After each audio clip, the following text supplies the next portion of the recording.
the military build-up here in the West Asia.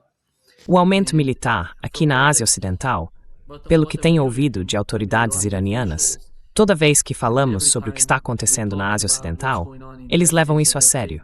Eles continuam dizendo, estamos preparados. Toda vez que eu pergunto, essa é a resposta deles.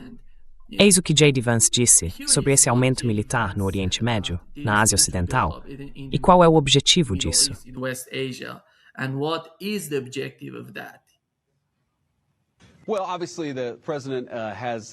Bem, obviamente o presidente tem muitas cartas que pode jogar. Não vou revelar exatamente como ele vai jogá-las. Mas veja, acho que só queremos garantir que temos opções. Temos muitas forças na região e temos pessoas que podem estar em perigo. Parte de toda a nossa estrutura de alianças por lá, com a Arábia Saudita e outros países, significa que eles investem muito nos Estados Unidos da América. Precisamos garantir que temos pessoas lá para proteger nossos ativos nessas partes do mundo. E acho que o presidente só quis garantir que, se Deus nos livre, os iranianos fizessem algo muito estúpido, teríamos os recursos necessários para responder. Do que ele está falando? Eu literalmente não entendo em que situação o Irã atacaria ou por que precisaria atacar alguém na região. Estou falando do governo iraniano, certo?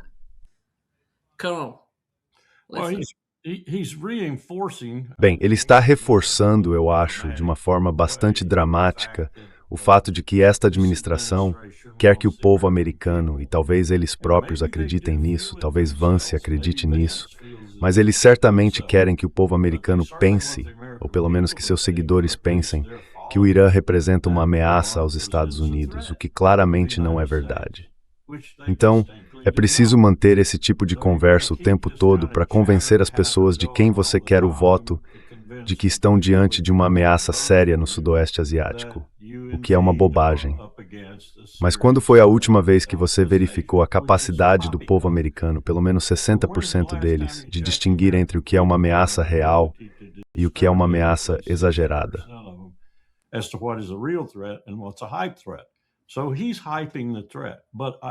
Então ele está exagerando a ameaça. Mas também acho que há algo mais nefasto aqui. Pense nas operações anteriores em relação ao Irã, tanto diplomáticas quanto cinéticas. Acho que estamos construindo um cenário que primeiro satisfaz Bibi Netanyahu, pelo menos por enquanto, porque ele tem enfrentado alguns problemas, entre eles o domo de ferro sobre Israel. E ele teve outros problemas militares que o preocupam em relação à sua capacidade de resistir a um ataque iraniano e, de fato, de lançar seu próprio ataque, seja pouco antes ou durante o conflito. E, em segundo lugar, ele não tem total certeza de que Donald Trump está realmente comprometido em estar ao seu lado. Acho que ele conta com a Turquia.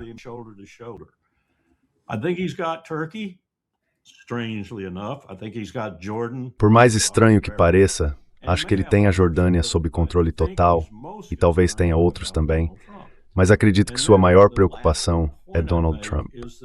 E o último ponto que eu destacaria é que é preciso continuar dizendo esse tipo de coisa.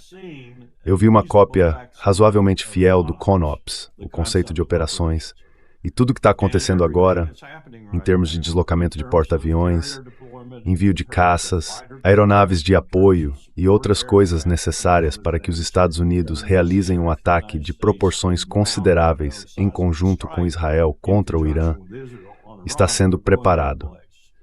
Portanto, tenho que concluir que isso também é um movimento de pressão, caso não venha a ser executado.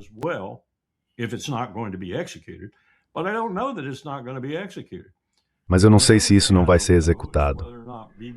E a outra coisa que eu não sei é se o Bibi não tirou a carta Trump da manga, o que me disseram que ele já usou antes para fazer o Trump realizar o bombardeio do local nuclear, ou seja, ele está ameaçando usar uma arma nuclear se o Trump não se juntar a ele. Então você tem todos esses ingredientes em algo que está se tornando, acho eu, cada vez mais óbvio para todo mundo no mundo e para um número crescente de americanos. Uma administração fundamentalmente imprevisível e talvez até incompetente, liderada por um homem que está perdendo a lucidez mental. Uma bagunça, uma completa bagunça, na minha opinião. E eu não sei como interpretar isso. Vai acontecer nas próximas 72 horas? And is it going to happen in the next 72 hours? Larry, como você vê a situação na Ásia Ocidental e em toda a Europa? Well, let me step back and Bem, deixe-me recuar um pouco. Acho que a chave para isso é o controle que os sionistas têm sobre Donald Trump. Isso pode parecer um desvio do que estamos discutindo, mas acredito que seja relevante. Veja quem foi ao Kremlin ontem para se encontrar com o presidente Putin. Steve Witkoff, um sionista judeu, Jared Kushner, um sionista judeu, e eu esqueci o nome do terceiro cara que foi junto, mas ele era um sionista judeu de 36 anos. Quem é o guardião de Trump? Seu chefe de gabinete, a pessoa que controla o acesso.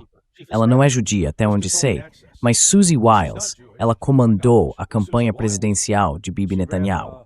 Ela é uma sionista. Então há essa enorme influência sionista. so you've got this enormous Zionist influence. And then we heard this guy E então ouvimos esse cara, Lazar, de novo, outro sionista judeu, falar sobre o que ele está ouvindo de suas fontes internas, que nas próximas 72 horas haverá ataques. E a esse respeito, participo de uma ligação semanal, e há um sionista muito proeminente nessa chamada que também é judeu, e ele escreveu exatamente a mesma coisa outro dia. Então há uma enorme pressão por parte de Israel, apesar das bobagens que estão sendo divulgadas, dizendo, estamos pedindo por Trump desistir, não faça isso. Bobagem.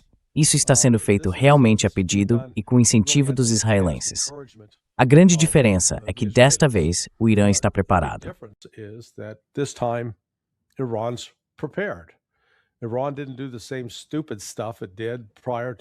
O Irã não fez as mesmas besteiras que fez antes de 13 de janeiro, quando rejeitou ofertas de assistência militar tanto da China quanto da Rússia. Então, veja bem, o problema que eu percebo é que é como se você tivesse engatilhado uma arma e estivesse pronto para atirar. Não é impossível, mas é difícil desengatilhar. E eles estão acumulando tudo isso, estão mobilizando esses recursos militares. Outra coisa que entra em jogo aqui é que agora temos provas firmes e diretas de que a CIA está mentindo descaradamente para Donald Trump. Pode haver algumas coisas que Trump diz e faz que realmente não são culpa dele, porque ele está sendo informado disso pela CIA, por John Ratcliffe.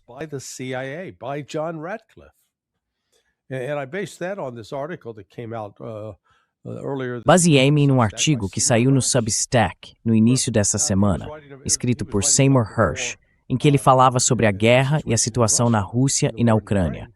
Mas ele citava um funcionário da comunidade de inteligência. E quero dizer, esse cara disse ao Hersh, e o Hersh escreveu como se fosse, sabe, um escriba satisfeito, que no fim de semana passado, a internet e o serviço de telefonia celular foram desligados na Rússia. Quero dizer, era uma mentira comprovável. Mas o meu ponto é, quando você tem a comunidade de inteligência dizendo coisas como sim, senhor presidente, se o senhor atacar o Irã com 300 mísseis de cruzeiro Tomahawk, eles vão desmoronar, não vão conseguir resistir. Então ele pode pensar, bem, eu tenho uma chance, podemos fazer isso. É por isso que eu digo que isso é tão perigoso.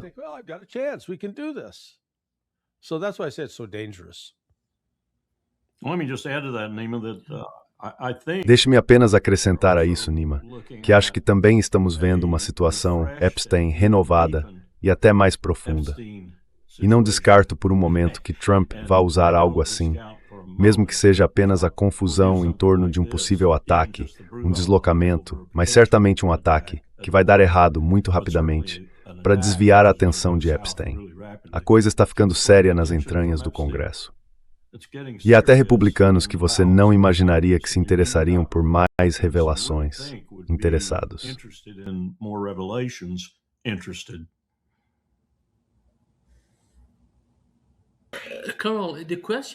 Coronel, a questão é, se os Estados Unidos atacarem, como Larry acabou de mencionar, com 300 ou 400 mísseis Tomahawk, quais seriam as repercussões para as eleições de meio de mandato para Donald Trump, já que sabemos que ele está tão preocupado com elas?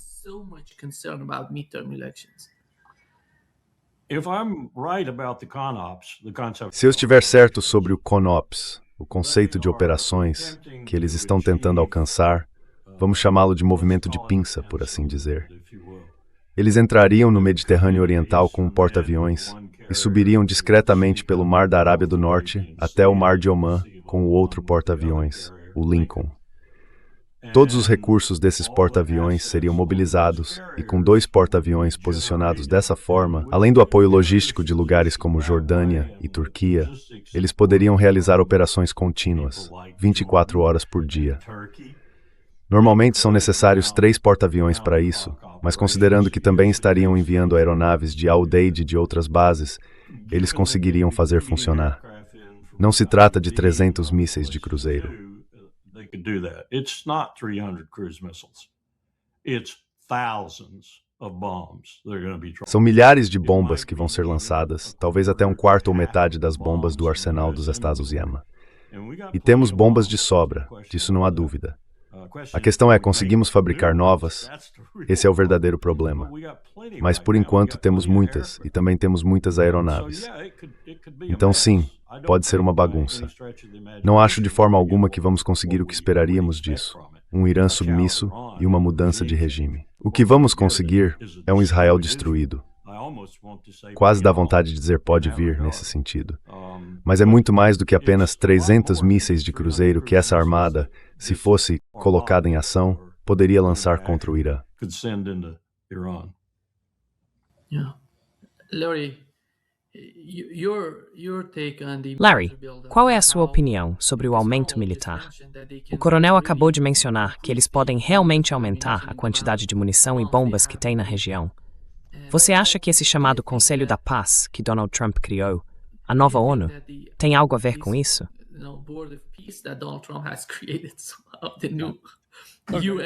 Nem comece com isso. Meu Deus, você vai me fazer subir a pressão. Cadê meu remédio para pressão? No livro mais recente, acho que a citação era algo como fase 2, não existe fase 2. Eu não dou a mínima. Ele vai continuar matando os gazenses.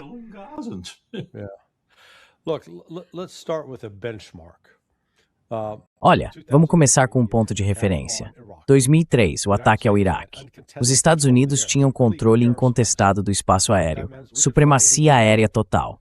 Isso significava que podíamos voar para onde quiséssemos. Não precisávamos nos preocupar em ser abatidos. Tínhamos o luxo de poder mirar em qualquer alvo que quiséssemos. E como isso funcionou? Não forçou Saddam a sair do poder. Tivemos que colocar tropas em solo. E neste caso, novamente, estamos falando de sobrevoar um país. Bem, o Iraque tem um quarto do tamanho do Irã. Já vimos as limitações do poder aéreo militar dos Estados Unidos. E no Mar Vermelho, durante o início deste ano, 2025, de janeiro e fevereiro até março, Trump lançou a continuação da operação de Biden para abrir o Mar Vermelho. The Biden operation to open the Red Sea. The U.S. again completely failed. So os Estados Unidos falharam completamente mais uma vez. É por isso que eu digo que temos esses guerreiros de poltrona que jogaram videogame demais. Eles não entendem tempo e distância, não entendem fortificações. O Irã não tem empilhado seus mísseis balísticos acima do solo. Eles vêm construindo e armazenando-os em instalações subterrâneas seguras, que são muito difíceis de destruir e, mais importante, difíceis de serem alvejadas pelos Estados Unidos. O que mudou é que o Irã agora possui amplos sistemas de defesa aérea que não tinha em junho. Eu havia presumido que eles já os tinham em junho, mas não tinham.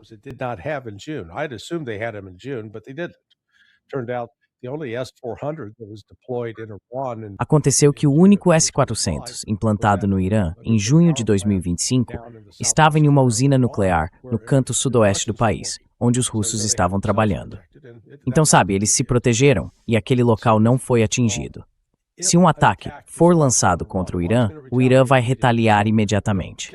Então, sabe, pode dar adeus à base aérea de Al-Udeid, ela será destruída, assim como a base aérea na Arábia Saudita, onde os Estados Unidos mantêm caças. Acho que o Irã vai agir imediatamente para fechar o Estreito de Hormuz, o que cortaria cerca de 45% do consumo mundial de petróleo de uma só vez. Uma vez fechado, pode levar 2 ou 3 dias, mas a economia mundial começará a parar. It'll take 2 or 3 days, but the world economy will begin grinding to a halt. Então, como o coronel Wilkerson observou, Israel vai ser duramente atingido. Agora, eu tenho um amigo que ainda é oficial da Força Aérea e disse, bem, nós temos capacidade para parar os mísseis do Irã. Eu disse, é? Então, por que não fizemos isso em junho? Porque tínhamos todos esses sistemas de defesa aérea. Estamos confiando no THAAD e nos Patriots. Praticamente tudo o que os Estados ainda têm em seu arsenal foi enviado para lá.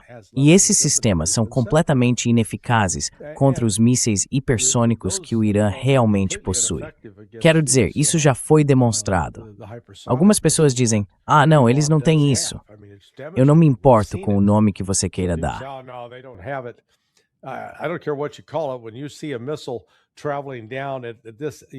Quando você vê um míssil descendo naquele ângulo e depois desviando, isso é tecnologia avançada. O que está circulando nos círculos sionistas é: sim, nós vamos fazer isso. Não sei se isso é apenas para alimentar uma falsa esperança ou se estão recebendo informações legítimas, mas estamos definitivamente posicionando ativos militares na região que são capazes de fazer isso. Mas, novamente, não acho que tenhamos pensado nas consequências. Se fizermos isso, será diferente desta vez, e os Estados Unidos vão sofrer danos significativos que não sofreram durante a Guerra de 12 Dias. Significant damage that it did not suffer during the 12-day war. I would just add to that, Neiman, that Eu só acrescentaria isso, Nima, que comparar o Iraque e 80% das bombas da Segunda Guerra Mundial com o que aconteceria agora realmente não é uma boa comparação. Bill Clinton, em 4 dias, causou mais danos ao Iraque do que nós causamos em todo o bombardeio preparatório na Tempestade no Deserto, Escudo do Deserto, porque eram 99% munições guiadas de precisão, algo bem diferente. Não estou tentando discutir com o Larry. Só estou dizendo que a devastação que podemos causar será muito maior do que a que causamos no Iraque, quero dizer, a partir do ar. Dito isso, acho que o Larry está absolutamente certo sobre a correlação de forças como ela se apresenta agora. Acho que vamos entrar em uma armadilha e acredito que será devastador. Mas não quero minimizar a devastação que será infligida ao lugar onde você está agora. Sim, não, eu não discordo disso. Mas acho que há uma tendência, do lado dos Estados Unidos, de superestimar sua capacidade de lutar e contestar isso. Principalmente do ar.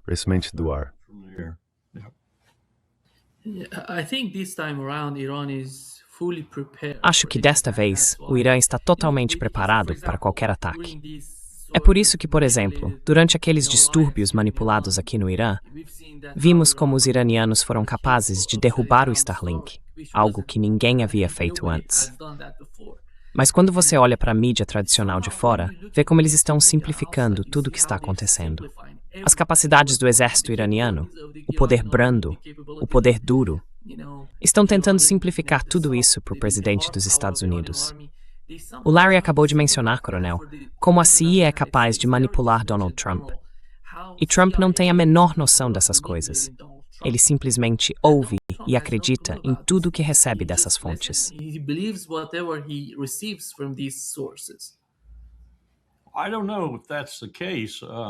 Eu não sei se é esse o caso. Acho que, se for a Laura Loomer ou o chefe de gabinete dele entregando algo para ele, talvez ele dê alguma consideração. Mas não tenho certeza se ele dá muita atenção ao Ratcliffe, a Tulsi Gabbard ou a qualquer outra pessoa da comunidade de inteligência. Não há dúvida na minha mente de que o Ratcliffe está trabalhando para o Bibi Netanyahu. Quero dizer, ele bem que poderia transferir sua bandeira para Jerusalém ou para Tel Aviv, tanto faz, e trabalhar diretamente para o Bibi. E não há dúvida na minha mente de que a CIA está inventando algumas coisas que não são verdadeiras, assim como fizeram quando estávamos nos preparando para ir à ONU fazer a apresentação em 2003. Eles fazem isso muito bem.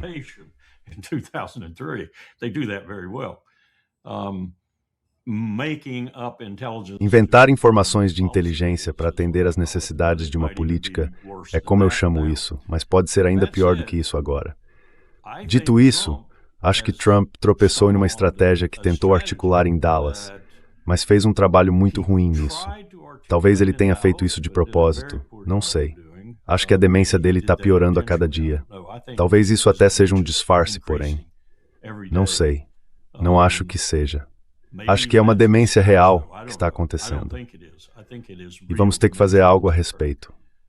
Mas você não vai conseguir usar a 15ª emenda para isso, porque as pessoas nunca vão abrir mão do poder.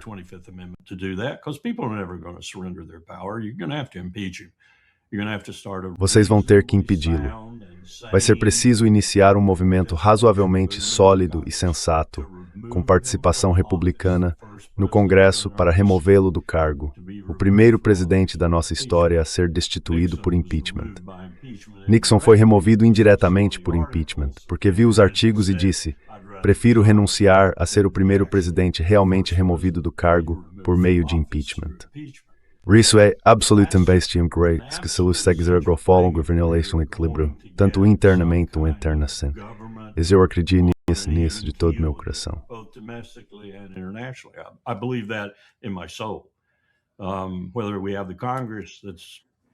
Se teremos ou não um Congresso suficientemente corajoso para fazer isso, é outra questão.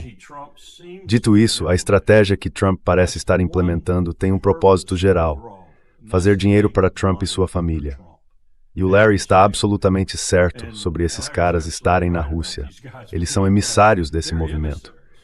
O fato de ele não ter, pelo que posso perceber, feito qualquer progresso ou acordo substancial com Putin, ou qualquer aceno a Putin sobre o acordo de cavalheiros de que Putin falou para continuar além de 26 de fevereiro, acho que é essa a data quando o New START expira, é simplesmente absurdo.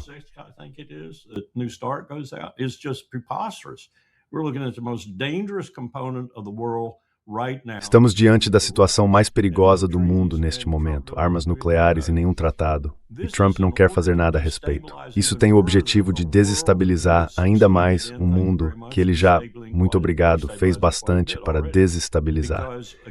Porque, mais uma vez, ele acha, com suas chamadas habilidades incríveis, não tem autoridade sobre mim. Apenas minha moralidade é autoridade sobre mim. Ele acredita que pode se sentar no topo desse mundo caótico que está criando deliberadamente. E, portanto, qualquer coisa fora do comum que aconteça agora se encaixa nessa estratégia. E isso é uma baita confissão, se for verdade.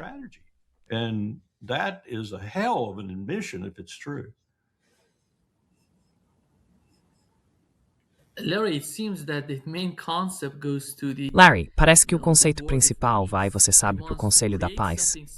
Ele quer criar algo parecido com a ONU e quer comandar isso. Ele quer receber dinheiro de várias fontes e quer ter esse dinheiro para gastar e guardar. Eu não sei. Como você vê isso? Well, this goes back to Isso remonta ao que o coronel Wilkerson estava falando sobre o impeachment de Donald Trump ou sua remoção com base na 15ª emenda. Um dos sinais de demência é algo chamado confabulação. Um exemplo de confabulação em Donald Trump é quando ele insiste que trouxe paz a 8 guerras diferentes. Ele não trouxe. Quero dizer, objetivamente ele não trouxe. Simplesmente não é o caso. Mas ele realmente acredita que fez o que diz estar fazendo. E esse é um dos primeiros sinais de demência, quando você transforma uma fantasia na sua realidade. Então, sabe, começamos com o Trump mentalmente debilitado e cercado por pessoas que continuam a sustentar essa deterioração ou permitem que ela continue.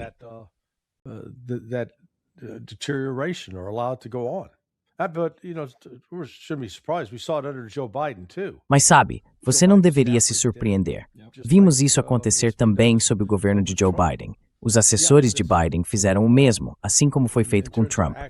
E isso em termos de ações concretas. Trump bombardeou a Nigéria, bombardeou a Síria, bombardeou o Irã. Ele tem mais bombardeios do que iniciativas reais de paz. E mais uma vez, vemos essa obsessão em conseguir o Prêmio Nobel da Paz. E você tem que se perguntar, o que há de errado com ele? Quero dizer, eu nunca encontrei uma pessoa tão obcecada em obter esse tipo de reconhecimento e aprovação por algo que não fez. Quero dizer, isso simplesmente não é normal, pelo amor de Deus. E todo mundo fica ali, agindo como se fosse normal.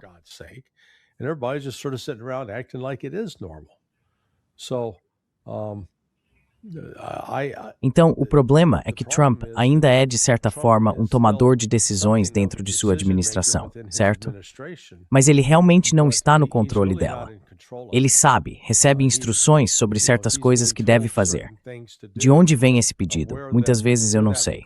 Quero dizer, vamos pegar o caso em que ele trouxe o Azerbaijão e a Armênia para Washington, D.C. para assinarem um acordo. Até hoje, Trump ainda não consegue pronunciar Azerbaijão corretamente. Mesmo lá em Davos, ele o chamava de Iberbaijão. E sabe, também teve aquele momento em que ele falava sobre firmar um acordo com a Albânia. E a Albânia ficou tipo, estamos em guerra com bem, descubra onde fica o Azerbaijão e vamos ver se estamos em guerra com eles. Find out where Azerbaijan is, and let's find out if we're at war with them. I mean, this is theater of. Quer dizer, isso é simplesmente um teatro do absurdo. Estou extremamente preocupado porque muitas das decisões que estão sendo tomadas são, como o coronel Wilkerson indicou, por interesses financeiros. Vamos pegar a Venezuela como exemplo. Recebemos uma variedade de razões para justificar porque precisávamos, você sabe, derrubar Maduro. Ah, ele é um chefão do tráfico e o fentanil está saindo da Venezuela, certo? No entanto, vá ao relatório INCSR do Departamento de Estado, o relatório de Estratégia de Controle Internacional de Narcóticos. 99% do fentanil apreendido ao entrar nos Estados Unidos vem do México. 1% vem do Canadá. 1% comes out of Canada. 0% out of Venezuela. 0% vindo da Venezuela. Então veja, a droga não é o verdadeiro problema. Ah, o petróleo. Precisamos controlar o petróleo. Certo. A Venezuela produz cerca de 700 mil barris de petróleo por dia. Isso é menos de 2% da produção mundial de petróleo. O problema é que o petróleo, bem, é uma coisa se você tem uma xícara de café e coloca um canudo para sugar o café, sem problema. Mas coloque manteiga de amendoim nessa xícara de café e tente sugar. Muito, muito difícil. O petróleo da Venezuela, sim, é muito espesso como manteiga de amendoim. E depois de extraí-lo, é preciso refiná-lo. Once you get it out, you have to refine it. And it can't just be sent to any regular refinery. E não pode simplesmente ser enviada para qualquer refinaria comum. Tem que ir para uma especializada. Fico me perguntando onde você encontraria essas. Meu Deus, há 3 delas ao longo da costa do Golfo do México e da costa do Golfo dos Estados Unidos, foi mal, que pertencem a um bilionário chamado Paul Singer, que por acaso é um importante financiador da campanha de Donald Trump. E adivinha só? Cada barril de petróleo processado exige um custo adicional de $20. Então sabe como o petróleo do Permiano que vem do Texas, se ele sai do solo a $40 o barril, esse é o custo. Já na Venezuela, são necessários $40 só para tirá-lo do solo. Whereas Venezuela, it takes $40 to get it out of the ground, then you got to do another $20 just to get it so it could be. Então você precisa gastar mais $20 só para deixá-lo pronto para ser enviado ao mercado mundial. Então sai mais caro. Mas o Sr. Singer está enchendo o caixa toda vez, porque quando você tem 700 mil barris de petróleo por dia, e tudo isso precisa ser refinado, é só multiplicar por 20. Estamos falando de $15 milhões por dia. Puxa, 15 milhões por dia em 10 dias dá 150 milhões. E esses 150 milhões ao longo de... É só fazer as contas. Estamos falando de $1 bilhão ou mais. Então é por isso que Trump realmente foi atrás da Venezuela? Para enriquecer o amigo dele? E talvez o Sr. Singer vá dar a um dos filhos de Donald Trump uma parte do negócio? Isso me parece mais provável do que qualquer outra coisa. That seems more likely to me than anything else.